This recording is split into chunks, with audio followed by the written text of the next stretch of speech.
happening. I hear you're. Let's talk about the happy stuff. I hear you're an Emmy contender. Congratulations. Yes. Oh, and it is such an honor being considered for an Emmy as a guest on SEAL Team, which is for me. I've been watching it off and on for a long time. I just feel this is our world today. I know so many people who have served. I'm not a kid. I'm not that young anymore, and um, I think just the fact that they brought in my character as a father of AJ, AJ Buckley's character, Sonny Quinn, but to me meant a lot to the fact their lives. A lot of these people I meet today, and I go with the meetings of veterans and people, they're in for a long time. A lot, but any amount of time is a service.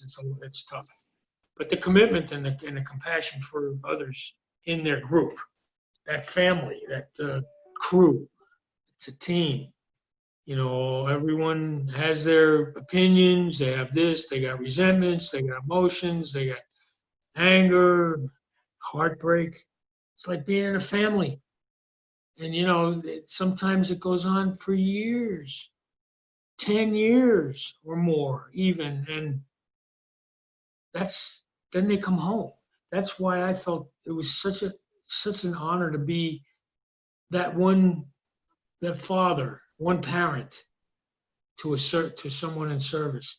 He's lost his wife years ago. He didn't get along with his son. He was young. They had his issues, and he's losing his ranch or whatever. And yet, at his point in his age, the time he gets to spend with his son and a little bit of old time irritable stuff that comes up, and it's old.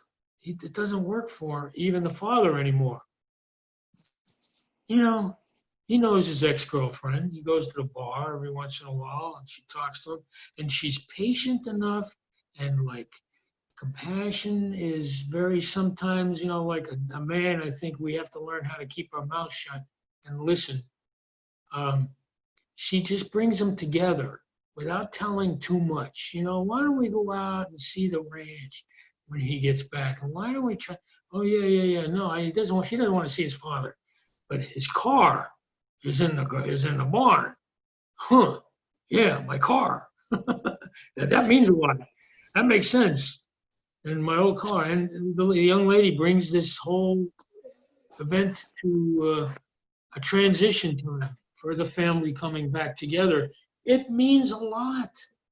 It's going on in everybody's world right now. We don't get to talk enough about what's school like. The kids don't want to talk what they're thinking about doing, what their friends are doing, what's going on. Well, now what are you doing in that march? What did you go there for? I remember more organized Occupy movement. That was in a couple of those in different cities. They were organized. You saw pictures in one city that was having a demonstration, and the big young man walking up to a police officer, and maybe he's mouthing off, and the little mother walking up behind him and grabbing him by the collar and pulling him away. Get back in the group, get back in line. We're not going to break up our team. We have a team. And we all I see guys, the dialogue in the script is so good between guys. They may have issues between each other. But when somebody comes back from having been away for a while, it's maybe a couple of challenging comments or whatever. But maybe he's got experiences right now that he can't let go of. Exactly. Yes. Yes. This kind of whatever you want to call it. Compassion is not always just sweet and loving and hugging. Sometimes it's like being there, just being there, picking up a phone and calling somebody, and just being present. Yes. Present. And in our world today, right now, I think this whole idea of being a little bit separate is going to bring us closer together. I think so too. But the idea that we've got these extreme challenges, it's not all going to just be fixed. We can't always fix things.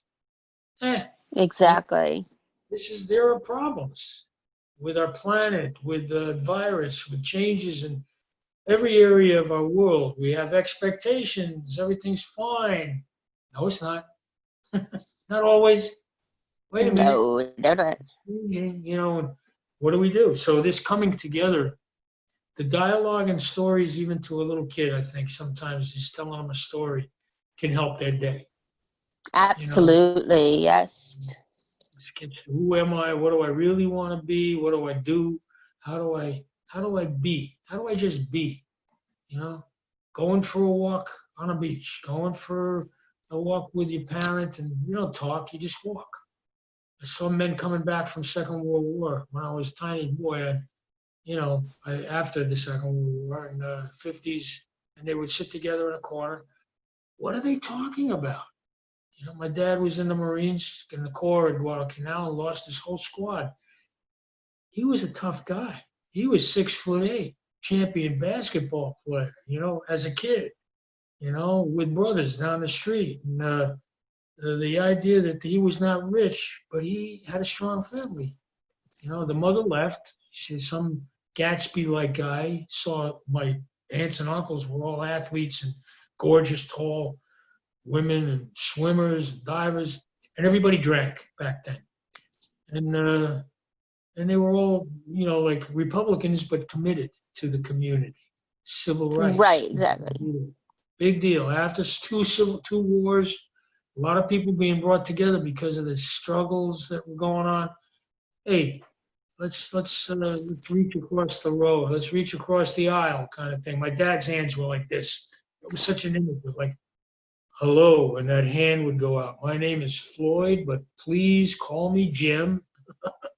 And that hand would go out. And and the idea that some people who would visit the little house we finally got in Levittown, some couple didn't show up. My mom had to explain where so-and-so were. They went down south to demonstrate, or whatever they called it, to go participate in this anti-hate, whatever they call it, the environment for racism. And they didn't come back. They couldn't find them. They were gone. And didn't get it till years later. They gave their life for civil rights in the South. Wow.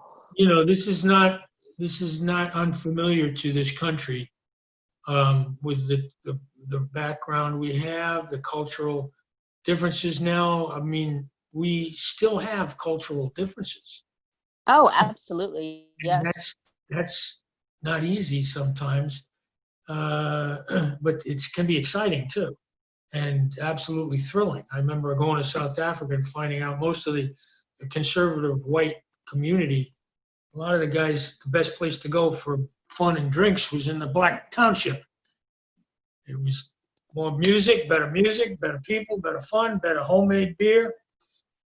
So this idea of our country having difficulties, it's a challenge that's being met over and over. 160 different cultures in the county of Los Angeles, and African American, that's American. Whatever you want to call it. Mixed race is American. It's going on in the whole world now. People are exactly, yes. They want an economy like us. They want development like us. They want education like us. Half of China is way ahead of us in their education and technological and financial growth. Well, the other half isn't. They're still 10,000 years behind or old, and they still live that way. And they're still going through the stress of, the challenges of people with basic needs having to be met. So, come on, look at our country with the challenges we have to meet with the virus today, and farms being flooded and totally destroyed. Worse change in our climates. So that, that'll continue along with changes with evident, things that are in our biosphere elements that will cause new diseases or new effects on our lives and animals. The ocean is changing. We had sharks showing up off the coast of Zuma Beach in California that were hammerhead that would come from off the coast of Peru and Mexico. Oh, Surfers, wow. different animals coming up on the beach, radioactive material coming over from the Japanese earthquake. It wasn't the Japanese fault.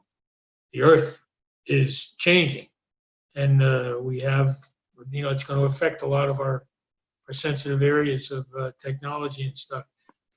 And when you watch SEAL Team, you see people dealing with life together in situations Exactly. Yes. you don't see.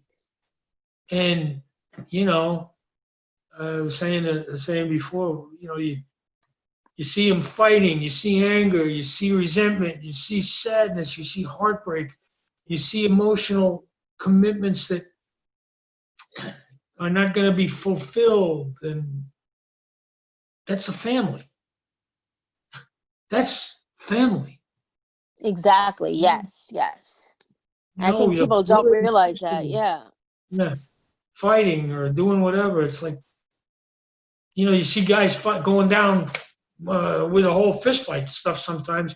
Hey, now what? Hey, let's go get a beer. Or, hey, we're all right. Well, let's make fun of the commanding officer behind us while as we're walking away because he told us to stop. But poor David Borean he's got the toughest position as a leader.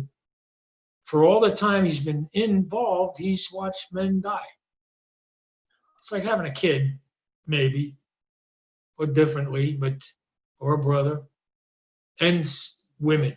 More women in active service over the last 20 years, as many have served in the history of this country. Active duty, commanding officers, medics, women, and that's where That's they an go incredible time. to make a buck. A lot of them under 30, they're there for more than 5, 10 years, and they're still not even 30 years old. So I'm emphasizing my feelings about this show because of what our world and our country, we share more together now from a distance. It's almost like ironic. We need to understand that distance, even with our thinking or understanding of each other. We need that. Yeah, I don't agree with that, and I don't agree with that. I know there's people there that, and they're this and they're that. But you know something? Geez, why'd they break down those people's shop? Everybody was doing well together, and those knuckleheads, they broke up let's come on. I know you're politically this way and I'm politically that way, but let's go help them fix the shop. And that's the commitment and compassion at the same time I see in a SEAL team squad on TV or others with them dealing with that situation. The women who are commanding officers on the show, how many years has this been going on for them? It doesn't matter how many weeks, months, years, whatever. This is their life. And coming back, coming home. And that was a gift for me to play a parent of a child that was in the military. Who are we?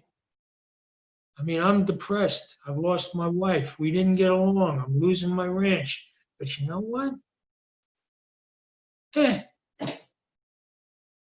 You mean more to me. Who you are now, what you're doing, where you're going. You're growing. I'm impressed. I have no idea what you're doing. I have no idea what to tell you, but thank you. Stay alive, please. That's the biggest mother's prayer. All right, go out, have fun, do whatever, but please, God, keep your eye on them. That never ends. And that's a gift to the father to see his son. And he's tired of fighting. We have different, but the fighting or arguments God bless him. He's getting more and needs to stay. Like my father had nightmares every night. Toughest guy in the world, 6'8", champion basketball player. That was his thing for relief. Play basketball with the tall kids, you know. And a lot of young men he grew up with were African American in Long Island and Islip area. You know, he went in the Marines at 17. He lost his squad as a gunner. He drank like his father. And after the First World War, my grandpa lost 1,000 people from gas and when injury. He got married too young, had a beautiful family, gorgeous wife. But as soon as the last baby was gone, she met Gatsby up on the North Shore, a rich guy, you know, real good. She was gorgeous. He left and married this guy. I never met her. My uncles and aunts never saw her again. But my grandpa brought the kids up. When they went into the Second World War, you know, I don't think I'm gonna. His attitude, it seemed to me, was that he sent them a letter somehow. I know, and he said, I'm not gonna be here. I'm leaving the house and stuff to you. I'm going to the Bowery or where I'm going. I'm gonna be. Don't look for me. I want to drink, and that's all, and die. Oh my gosh, it's so sad. But my dad brought him to live with us, and he was humble. Wow. He was patient. He was allowed 2 beers, but he had to walk himself. This was a champion runner. They used to bet on the kids in school, the bookies, and they'd move 1 or 2 for a different school team, change the name, you know, not tell anybody any in the betting, and they would know the odds. My grandpa would win races. He was a champion athlete as a kid, you know. Maybe helped him keep alive in the war.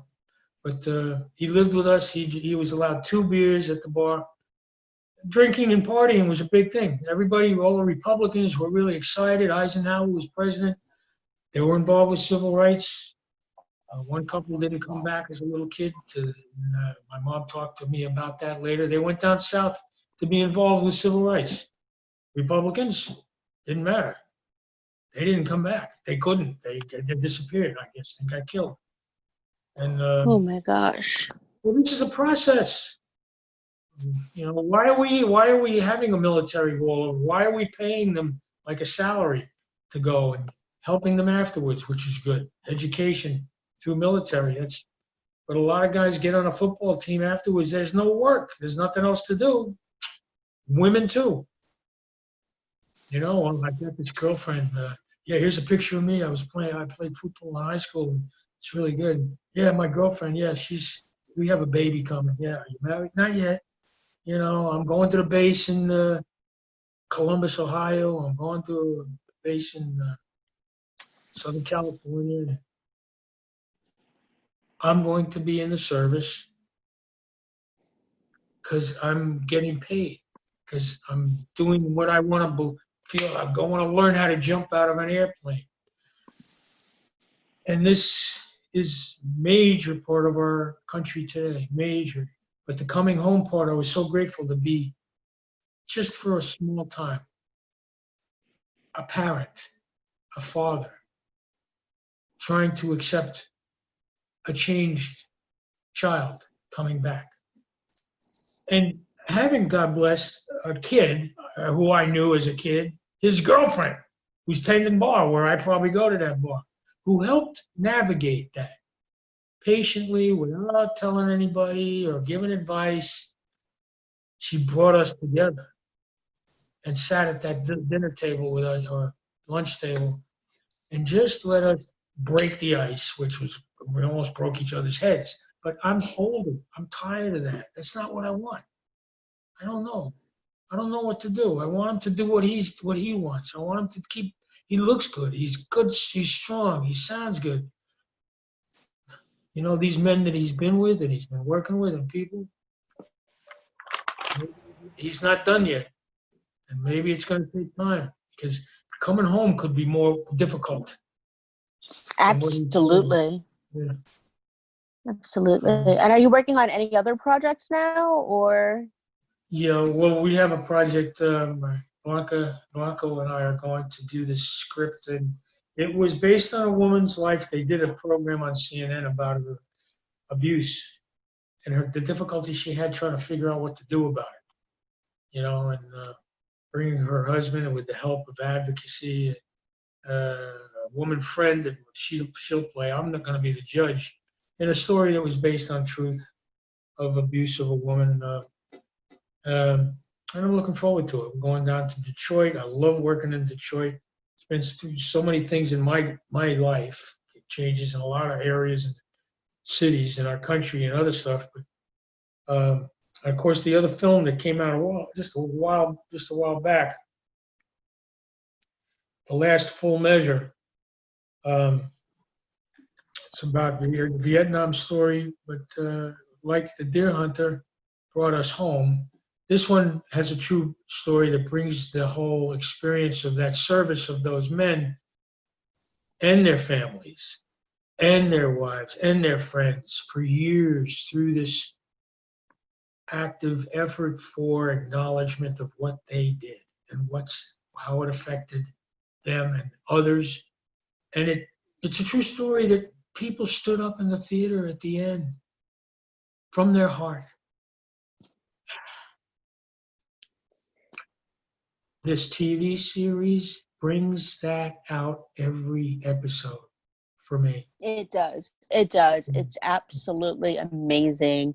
Yeah. And we are just about out of time, but I want to thank you so much and congratulate you one more time for being an Emmy contender. That's incredible. I'm so proud of you, and I cannot wait to see what you do next.